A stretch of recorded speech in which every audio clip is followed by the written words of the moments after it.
自从川普宣誓就任，成为美国第47任总统之后，就不停地在签署并公布行政命令，像是怕时间不够用似的。几乎每件事，川普都要求效率第一，这种比赶进度还要快的更新速度，连《纽约时报》的网站上都特别有一个页面，专门整理这些新闻，以提供给阅听人查看。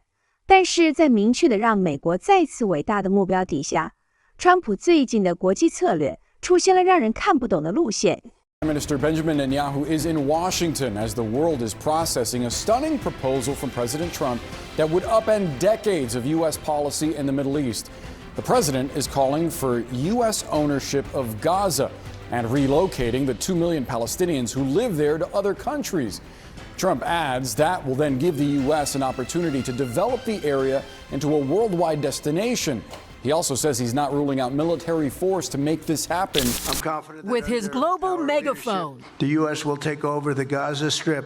President Trump's provocative and volatile vision of an American takeover of war-torn Gaza is roiling the world tonight. I do see a long-term ownership position, and I see it bringing great stability to that part of the Middle East and maybe the entire Middle East. And everybody I've spoken to, this was not a decision made lightly. Everybody I've spoken to loves the idea of the United States owning that piece of land, developing and creating thousands of jobs with something that will be magnificent in a really magnificent area that nobody would know. Nobody can look because all they see is death and destruction and rubble and demolished buildings falling all over. It's just a terrible sight. I've studied it. I've studied this very closely over a lot of months, and I've seen it from every different angle, and it's a very, very dangerous place to be, and it's only going to get worse. And I think this is an idea that's gotten tremendous, and I'm talking about from the highest level of leadership, gotten tremendous praise. And if the United States can help to bring stability and peace in the Middle East, we'll do that. Donald Trump seems to be turning his back on previous U.S. policy when it comes to Ukraine, saying in a Fox News interview on Monday that the country may or may not be Russian someday. Mr. Trump also said he has told Kyiv he wants something in return for ongoing U.S. assistance. And I think we've made tremendous progress in the last week.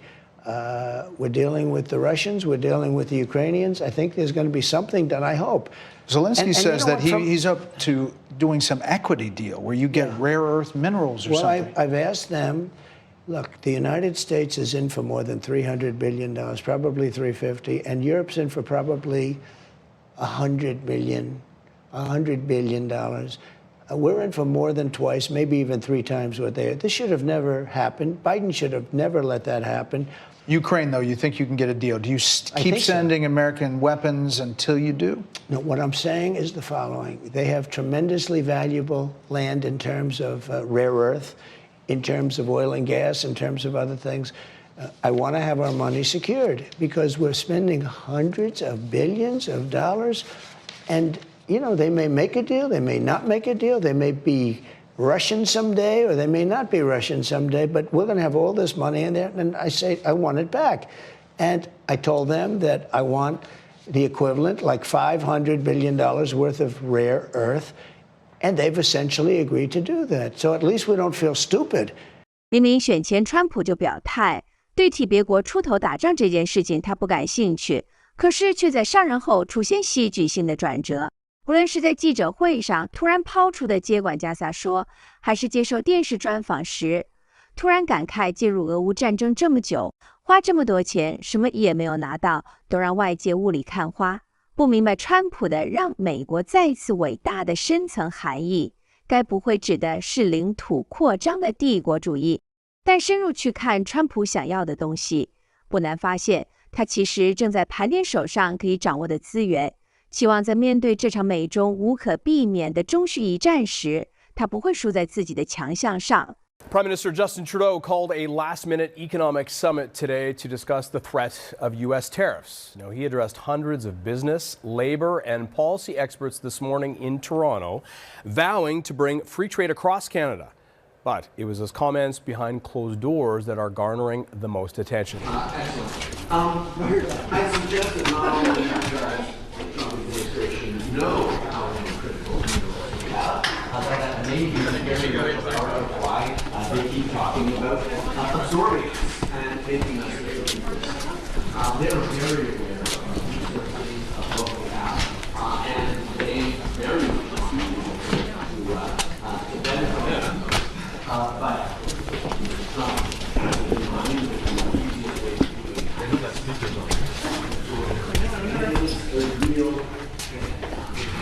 You heard Justin Trudeau said we're now going to have our friends from the media leave, and we're going to continue our conversation. It was kind of a town hall format where people from the floor were going to be able to ask questions of some of the members of the Canada-US Council that sort of has been assembled, formed as an advisory group around the Prime Minister and his cabinet for these efforts.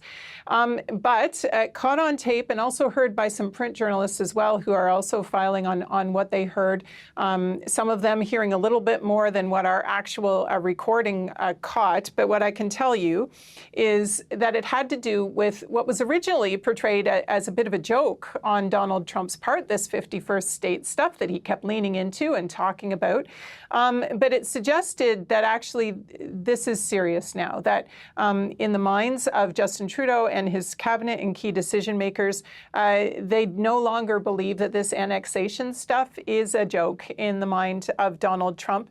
It has to do with the way he sees things like the critical minerals trade, that sort of if the U.S. perceives it needs resources that Canada has, rather than seeing them used as leverage against it in a negotiation, or rather than having to kind of work with, pay fairly, and negotiate for access to Canada's resources. In Donald Trump's mind, easier just to take the imperialist approach, the sort of the manifest destiny theory back on again here, and sort of take Canada over. Similar to, comments we've heard him make about Greenland, for example, which also has critical minerals. Зеленский считает, что Европа не может гарантировать безопасность Украины без США. Об этом он рассказал в интервью The Guardian и уверяет, что собирается сделать Америке выгодное предложение. В частности, фирмам из США контракты на восстановление Украины. Зеленский также, по сути, отправил сигнал Путину, так сказать, дистанционное предложение. Украинский президент говорит, что если Трампу удастся усадить Украину и Россию за стол переговоров, то он планирует предложить России прямой обмен территориями, уступив земли, которые Киев удерживает в Курской области России. Однако Зеленский не смог сказать, какую часть земель Украина потребует взамен. Мы обменяем одну территорию на другую, я не знаю, посмотрим, но все наши территории важны, приоритетов нет. During an interview, the Ukrainian president unfurled a map showing several sites of its rare earth mineral resources, which are currently occupied by Russia in the eastern region. According to Zelensky, less than 20%, including half, of Ukraine's mineral resources are in the Russian territory.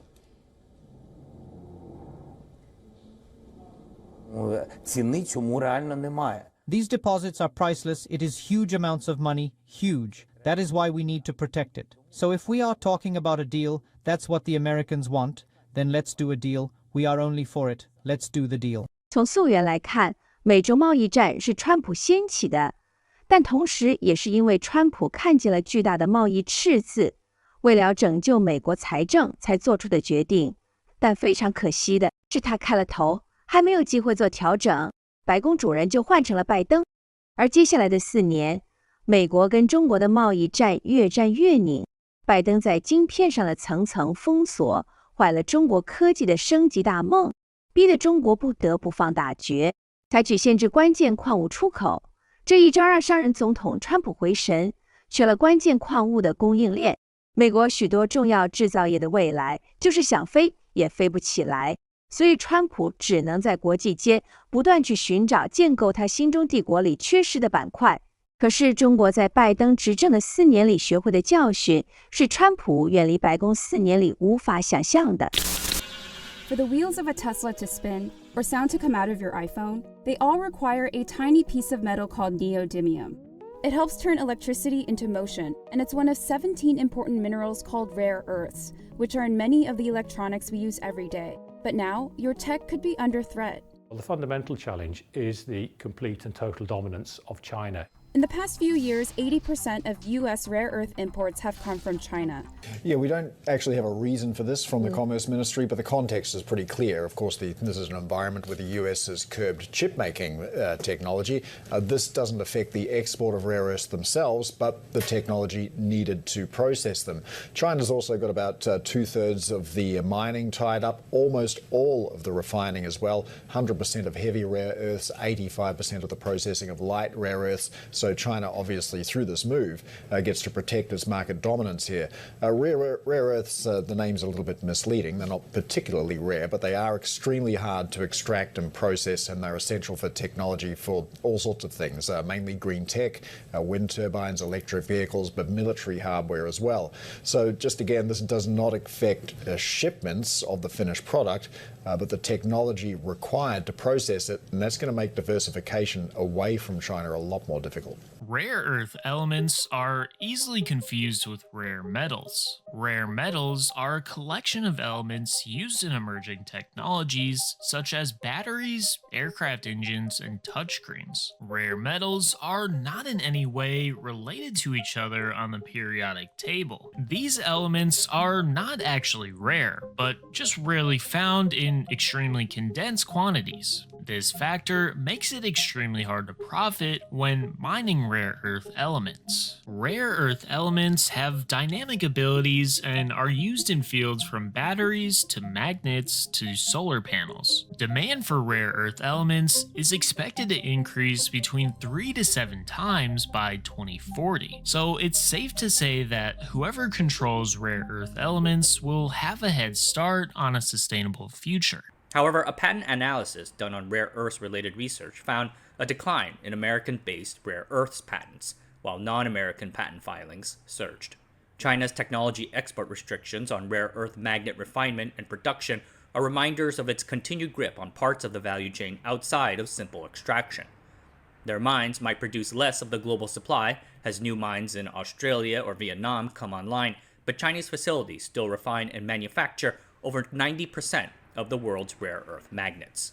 China's control of rare earth elements goes beyond production. After rare earth elements are mined, they have to be separated, refined, and manufactured. And of those, China controls 87% of separation capacity, 90% of refining capacity, and 92% of manufacturing capacity. As of 2023, the US doesn't separate or refine rare earth elements. So any rare earth elements that are mined in the US are most likely sent to China to be separated and refined. But if China cuts the US off of that supply chain for any reason, the US would have no access to everything that rare earth elements help create. Australia, of course, are blessed with an abundance of minerals, including rare earths. It's about 5th in terms of the global supply and 3rd in terms of global processing, but that's still only 6% of rare earths processing, so Australia is still a pretty tiny player comparatively to China. We did have the new government here in Australia put forward $2.6 billion to improve rare earths capacity. The Resources Minister, Madeleine King, says about half of that's already been spent, and there's probably going to be a need for more. Lynas is the big rare earths company here in Australia. It's really the only major company refining rare earths outside of China. It got $120 million in June from the US government to build a processing facility there. The US and the EU, of course, are making similar moves to Australia in terms of adding more funding to diversify away from China. But Madeleine King, Resources Minister here in Australia, says it's a, quote, pipe dream if the rest of the world is expecting to break China's dominance of this market anytime soon.